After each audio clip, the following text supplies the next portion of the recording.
ছোট পার্টি বড় আনন্দ, এই ব্যাপারটাই কালকে আমাদের হয়েছিল। কালকে তো ছিল শ্বশুরমশাই শাশুড়িমার অ্যানিভার্সারিতে, সেটাই আমরা ছোটো মোটো করে একটু উদযাপন করেছিলাম, কিন্তু এত আনন্দ এত মজা হয়েছিল, তো সেটাই তোমাদের সবার সাথে শেয়ার করছি। তো চলো ভিডিওটা স্টার্ট করা যাক। প্রথমে বাবুর লাঞ্চটা দিতে এসে বাবুর সাথে দেখা করে হ্যাপি অ্যানিভার্সারি বলে চলে আসলাম এম বাজারে অ্যানিভার্সারির জন্য গিফট কিনতে। তো আমি কিন্তু বাবুর জন্য গিফট নিয়েছিলাম এই যে ফর্মাল প্যান্টগুলো, দারুণ ছিল প্যান্টগুলো। এর আগে আমি দেখে এসেছিলাম, তখনই আমার খুব পছন্দ হয়েছিল, ভেবেছিলাম যে অ্যানিভার্সারিতে গিফটটা দেবো। তো প্যান্টটা নেওয়া হয়ে গেলে এখান থেকে বেরিয়ে সোজা চলে গেলাম মঞ্জিনিসে কেক নেওয়ার জন্য। অ্যানিভার্সারি কেক না কাটলে কি হয়, কিন্তু আমরা কোন কেকটা নেবো ডিসাইডই করতে পারছিলাম না, এতগুলো ফ্লেভার ছিল। তারপরে সবার শেষে কিন্তু এই যে চকলেট কেকটাই নিয়েছিলাম, আর বাবু মার কিন্তু চকলেট কেকটাই পছন্দ, তাই চকলেট কেকটাই নিয়েছিলাম। কেকটা নেওয়া হয়ে গেলে ওখান থেকে চলে গেলাম শাড়ির দোকানে মার জন্য শাড়ি নিতে। আর শাড়িটা কিন্তু আমার ননদ কিনছে, আমরা কিন্তু প্রতিবারই এরকম করি, কোনোবার আমি মাকে দিয়ে আর ননদ বাবুকে দেয়, আর এবার দিচ্ছি আমি দিচ্ছি বাবুকে আর ও দিচ্ছে মাকে। তো সব কেনাকাটি কমপ্লিট করে বাড়িতে এসে প্রথমে রান্নাটা বসিয়ে দিলাম। তো আজকে কিন্তু আমাদের হবে কড়াইশুটির কচুরি, আলু ফুলকপির ডালনা,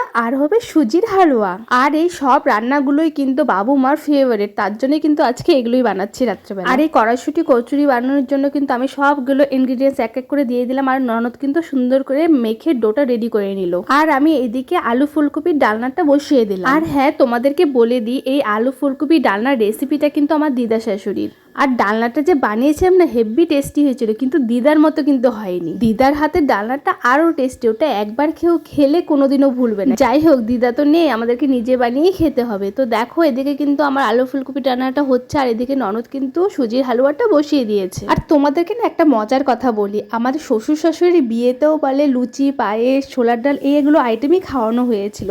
তো আজকে তো সেই লুচিটা বানাচ্ছি না, যাই হোক কড়াইশুটির লুচি একই ব্যাপার।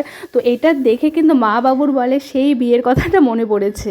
এই দেখো এদিকে কিন্তু আমার আলু ফুলকপির ডানাটা একদম রেডি, আর এখানে সুজির হালুয়াটাও একদম রেডি হয়ে গিয়েছে। আর ওই যে মা যে সকালে পিঠেগুলো পাঠিয়েছিল না, সেগুলো যারা যারা বাকি ছিল সবাইকে দিয়ে দিলাম, কারণ একটু পরে আবার এত কিছু খেতে হবে, তাই পারবে না, তাই আগেই দিয়ে দিলাম। তারপর চলে আসলাম লুচিগুলো ভাজতে। তো ননদ বেলে বেলে দিচ্ছিল আর আমি ভেজে নিচ্ছিলাম, আর সবগুলো লুচি যেন টোপর টোপর করে ফুলছিল, এত সত্যিকারে দেখি একেবারে ফুটবলের মতো মনে হচ্ছিল।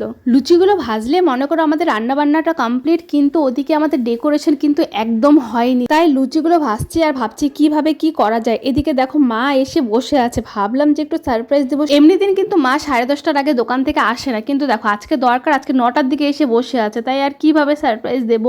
তারপরে সব বলে দিলাম আর কি করব। আর এদিকে আমার জামাইবাবুকে বলে দিলাম বেলুনগুলো একটু ফুলিয়ে হেল্প করে দাও, কারণ আমাদের এখন অনেকগুলো ভাজা বাকি আছে, তাই সবাই মিলে বেলুনগুলো ফুলাচ্ছে। তারপরে আমাদের ডেকোরেশনটা কমপ্লিট করলাম। তো চলো ভিডিওটা এখানে শেষ করছি, নেক্সট পার্টে কিন্তু বাকি হই হুল্লোটা দেখাবো। কেউ কিন্তু দেখতে মিস করো না অ্যানিভার্সারির নেক্সট ব্লগ। তো এখন বাই।